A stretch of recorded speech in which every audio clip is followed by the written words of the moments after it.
Кешар көрермендер, біздің алдыңғы сабағымыз фигураны ғаламтордан жүктеп, оны фотошопқа салу жолдарын үйреткен болатынбыз. Бүгінгі біздің сабағымыз фигураны жасау жөнінде болмақ. Яғни, ол үшін фотошопқа кіріп, арнайы жұмыс тақтасын орнатамыз. Яғни, оның ені биіктігі 2000-да 2000, 1000-да 1000 етуге болады. Үш түрлі фон бар. Біріншісі белый, ақ түсті, екіншісі цвет фона, яғни түстерді таңдау, үшіншісі прозрачный. Біз прозрачный түрін таңдап көрейік. Арнайы жұмыс тақтасы деп жазамыз, яғни сіздерге түсінікті болу үшін. Енді біз фигураны жасау үшін арнайы объектіні ғаламтордан жүктейміз, яғни логотип болса дұрыс. Логотип, PNG, бренд деп жазып көрейік.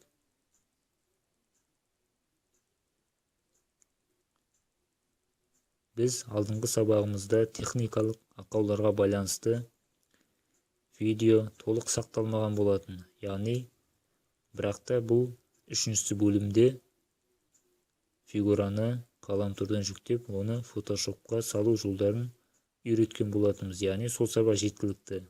Бүгін сол сабақтың жалғасы фигураны жасау жөнінде болмақ. Яғни, ол үшін арнайы бір ыңғайлы логотипті таңдаймыз. Логотип болсын, басқа да нәрседен жалпы қиып фигура жасауға болады.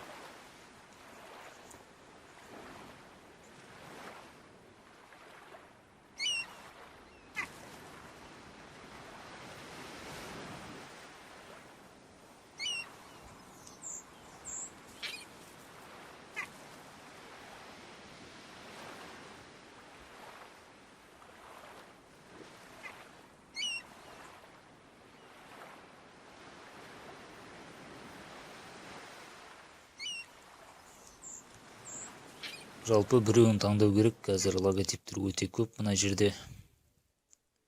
Оны таңдап жатудың көп қажет жоқ. Яғни осы бір түрін, яғни Lexus-тың логотипін жүктеп алайық. Осыдан біз фигура жасаймыз. Мінекей жүктелді. Фотошопқа кіреміз. Жаңағы логотипті саламыз. Яғни прозрачный. Прозрачный логотиптің бір ерекшелігі осы. Осыдан біз фигура жасаймыз. Ол үшін фотошоптың сол жақ беткейіндегі төртінші инструменттің екіншісін таңдаймыз. Мінекей. Оны содан кейін логотиптің үстіне басамыз. Мінекей, шекаралары қамтылды. Содан кейін тышқаның оң жағын басамыз. Яғни мишканың мінекей ең астында образовать рабочий контур деген бар. Соны басамыз.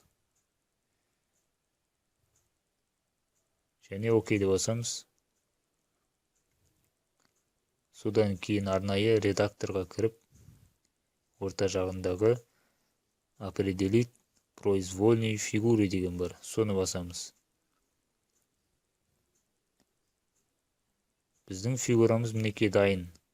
Яғни Lexus-тың логотипіне негізделіп жасалған фигурамыз дайын.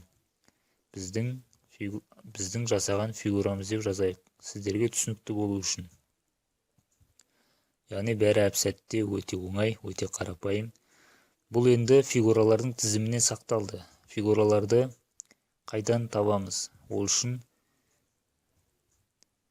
сол жақтағы беткейдің ең төменіндегі мына бір жерге кіреміз. Яғни 6-шы бөлімге, 6-шы қатарға. Және жоғары жағында шығады. Мінекей бұл мендегі фигуралардың тізімі. Мендегіне фигуралардың тізімі. Олардың бір-екеуін сіздерге мысал ретінде көрсетейін. Яғни мінекей. Бұлар негізі ғаламтордан жүктелген фигуралар. Тағы бір-екеуін мысал келтірейін. Яғни мінекей ұшақ. Фигураларды енді белгілі бір салаға қолдануға болады жалпы. Өздеріңізге ыңғайлы фигураны қиып, фигура құрастыруға болады. бұлар жүктелген фигуралардың тізімі болатын. Енді біз жаңағы жасаған фигурамызға оралайық. Яғни Lexus-тың логотипі, ол ең төменде болады. Мінекей. Біз картинкадан фигура жасап шығардық. Яғни қайталап көрсеңіздер, оны жаттаулы қиын емес. Өте қарапайым, өте түсінікті, өте жеңіл. Өздеріңізге төртбұрышты немесе басқа да формадағы фигураларды құрып, яғни оңай қолдана беруге болады. Қысқаша бүгінгі сабағымыз осы. Сіздер осыны қайталап көріңіздер. Оны үйрену қиын емес. Біз мінекей Lexus-тың логотипінен фигура жасап шығардық.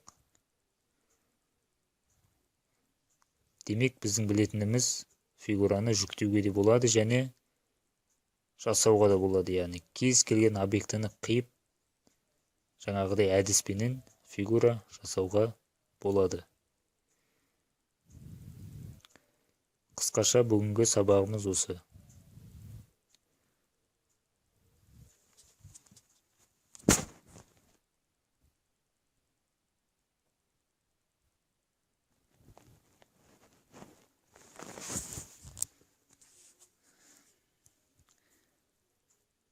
Яғни келесі сабақта бұйыртса, тағы да бір сұрақтарыңыз болса, сұрауларыңызға болады. Барынша оны үйретуге тырысамыз. Яғни